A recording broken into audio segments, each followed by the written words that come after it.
Hello there ladies and gentlemen, I am the CHALL and welcome to another video. Now today is the match report for Doncaster Rovers 0, Crewe Alexandra 2, and wow, this run of games really is not good. 1 win in 9, 5 points from the last 27 available. If anyone has any doubts about the season being over, they've just been written now. Season's done. I've said that for weeks. It's just awful. It really is. But I'm going to explain the do's and don'ts and the whys and the why nots throughout this video.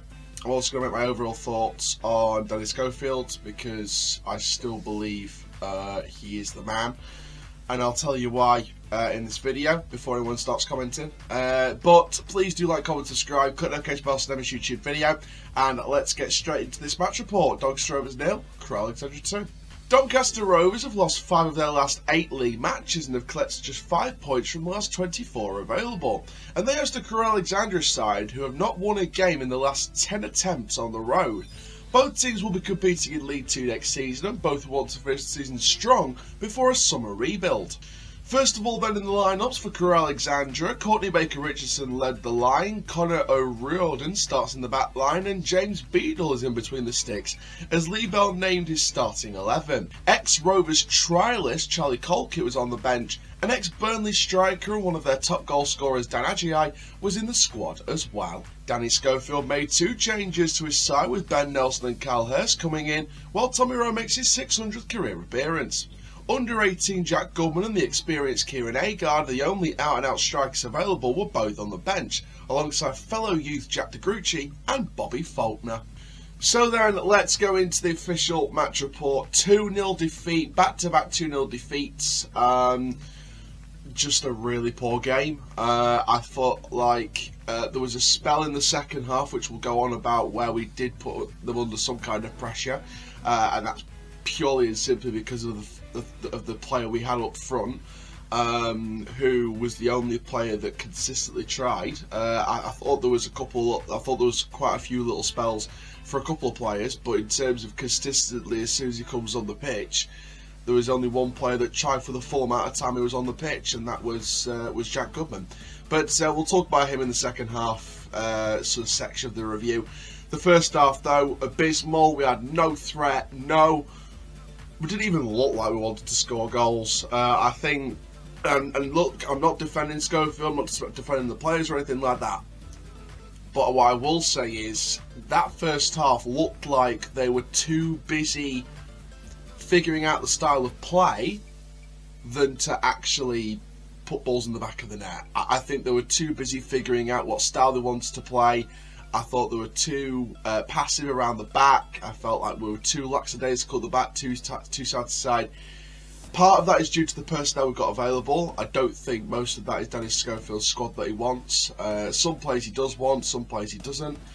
We know that for a fact. I mean, we've got 8 people out of contract left now, or 10, 11, and you know, if he wants 4 or 5 out of those 8, who would you pick out of that group of players? I mean, Mitchell, we had a better game than last week, but still looked a little bit shaky in moments where he could have caught the ball rather than dropped it and parried it or let it bounce for a little bit. But I thought it was a better game than last week. When you look at the 2 goals, the first goal, Nelson makes a bit of a slice on the kick, makes a bit of a mistake. He's 18, he makes mistakes. I think Nelson and Olowu have probably been our best defenders so far this season consistently, but you know, even Olowu can make a mistake sometimes, and you know, shame about Olowu as well. He came off injured. Is that another one out for the rest of the season? I don't know. I saw him after the game. He didn't look too bad, so hopefully that's a good sign. Nelson, though, makes the slice, makes a mistake. They come in and they get the goal. Second goal. Ball at the back post, header comes in, nothing really too much to say about that. Marking should have been a lot better, but Crewe working on that set piece, and I think Crewe knew exactly what they were going to do. And the biggest sort of S-housery you could do as Crewe Alexandra manager is to say in your press conference after the match, I can't remember what it was now. I think it was something on the lines of we knew the game plan that they would set for us, or we played to the game plan that they set for us, something like that. It was like they knew what we were going to do from minute one, even before the match, and they just played the way they knew how to play, which was get control of that match. Yes, they weren't going to score loads of goals. Obviously, 2 goals, 2-0 win for them. Obviously, it's a good result, but for me, I feel like Crewe just got control of that match. They got the possession of the match. They got, the control of the game, and they put us under pressure for the majority of the game. And they put balls in the box, and there was a few aerial duels that we did win, but at the end of the day, we're making mistakes. We keep making individual mistakes, and it's going to come back and cost you. It really, really is. And overall, Crewe deserved it, 100%. We were poor around the back, we were poor in attack, we were poor in the middle. Is there a riddle? But no, in all seriousness, we were just poor. And like I said, part of that is due to the personnel who's got available. I'm not going to use that as an excuse, but because we weren't exactly playing the best of football with the personnel available. So you've got to think of it as, okay, some of the people out of contract are the people he doesn't want to have at the club. And there may be people with a year left that he don't want here. Because at the end of the day, what was that? Ben Nelson. I think Ben Nelson was probably his only January signing on the pitch in that game. I think that was the only Schofield signing on the pitch. And, Nelson didn't do too badly around the back. Yes, the goal was a mistake, but he didn't do too badly around the back. I thought it was alright in that game. So, when you look at it, it's the majority of McSheffrey's squad. And I'm not blaming McSheffrey. I'm not going back to that old apple or anything like that, or that old McSheffrey-Steve Eyre debate, because, I respect both of them as individuals. But at the end of the day, what else could Schofield do? I mean, don't get me wrong. If we back him in the summer and he brings in a load of players that play his style, and we move out a couple of people he don't want, and we still play the same football, back-to-back, side-to-side rubbish, and no attack, and one isolated striker, then fair enough. Schofield's got nowhere to look. But part of that is also down to the tactics. But part of me feels like he's forced to play that way because of some of the personnel he's got available. And look, I'm not making an excuse or anything like that, but I feel like Schofield is just... I feel like Schofield's been thrown to the lion's den this season. I've got to be honest. I personally feel like Schofield's been thrown to the lion's den. And just overall, I think it was just poor. It was just really, really poor. And I'm not even angry with Schofield. There's a lot of people angry with Schofield. There's a lot of fans saying, Danny Schofield, get out. Schofield out, etc. But I'll be perfectly honest, I'm not even angry with Schofield. I'm not Schofield out. I want to keep him. I want to keep him next season, see what he can do with a proper summer window. But at the end of the day, I feel sorry for Schofield. I'm not angry with him, I just feel sorry for him. But overall, we've got to look at the situation and think, right, summer window is going to be the biggest one in 20 years. If we don't back this manager, Schofield can do not much more. If we do back this manager in the summer, then Schofield's got nowhere to turn if it all goes pear-shaped. So, Schofield, for me, has got like a sort of two-choice mentality going here. He can either walk at the end of the season, because I don't think he's going to get sacked or anything like that. I think the board completely backs Schofield, and don't get me wrong, I still back Schofield next season. But we'll just see what the summer window lies ahead of us. If it's not good enough, then we know where to turn to, and that's the people upstairs. But with Schofield, for me, I just think he needs another window or two. We spoke to James Maxwell after the game, and he was like, you can keep chopping and changing managers if you want to, but you're not going to get much progress if you don't back a manager. So, even Maxwell thinks we should back Schofield, and I agree with James Maxwell. I agree with him. I think Schofield should be the man going forward. A lot of people might criticise me now for saying it, but it's just my opinion. Because I don't think Schofield's got what he can out of what he can get. So I think the major problem on the pitch these past sort of few weeks has been the players, and I think most of that squad have written the season off. And if you've written the season off this, we're 9 points off the playoffs still. It's a very tight league. I'm not saying we're going to get in there because that's just ludicrous. The season's over for me. But the fact that players aren't even willing to fight for it shows the lack of desire at the moment. It shows the lack of passion for it at the moment. And, you know, Maxwell said it afterwards to us. He's frustrated because, you know, he's frustrated he can't go on the pitch and make stuff happen, because at the end of the day, if it's a football, you want to come on the pitch and make stuff happen. You want to influence the game.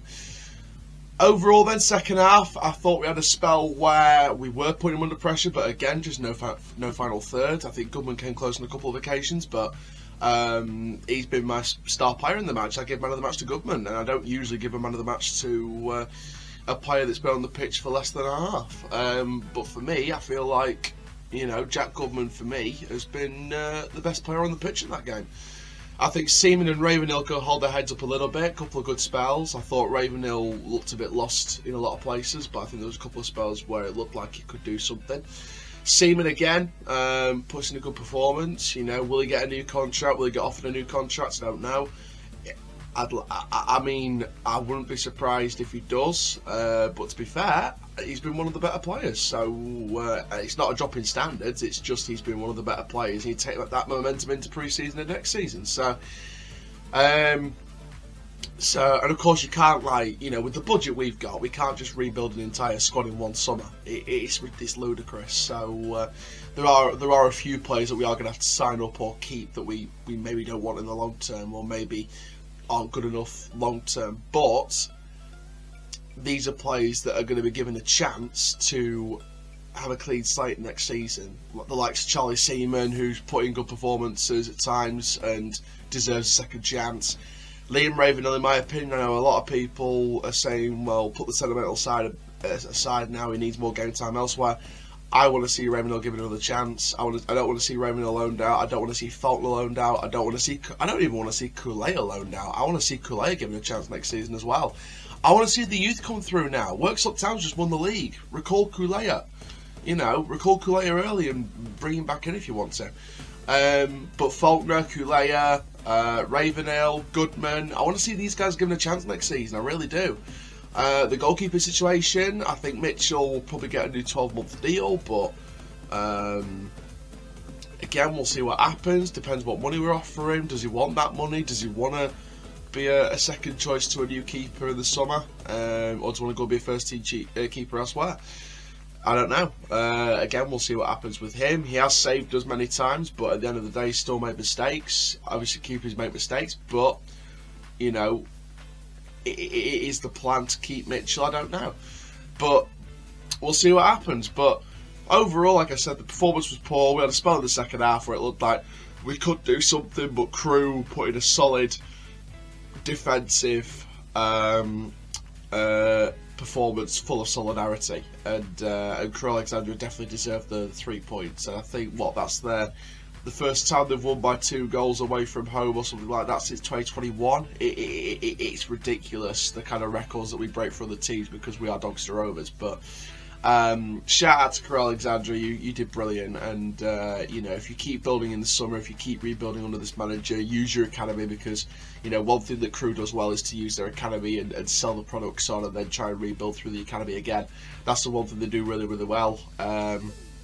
So I think Crewe will be alright next season. I think that mid-table, possibly push for top 10 if they really try and really rebuild under Lee Bell. But we will see what happens there. So next up then, Good Friday, we face Gillingham. I unfortunately will not be at the game, but I will be watching on the iFollow on the Friday, so can't wait for that one. And yeah, let's see what a rejuvenated Gillingham at home can do off the back of a defeat against Barrow, I believe it was. So obviously their away form isn't as good as the home form, so it's going to be tough against Gillingham. It's going to be interesting to see what happens. But I'm interested either way, and we'll see what happens. But thank you very much, guys, for watching this video. Make sure you do like, comment, subscribe, and for now, I am the CHALL, ta-ra for now.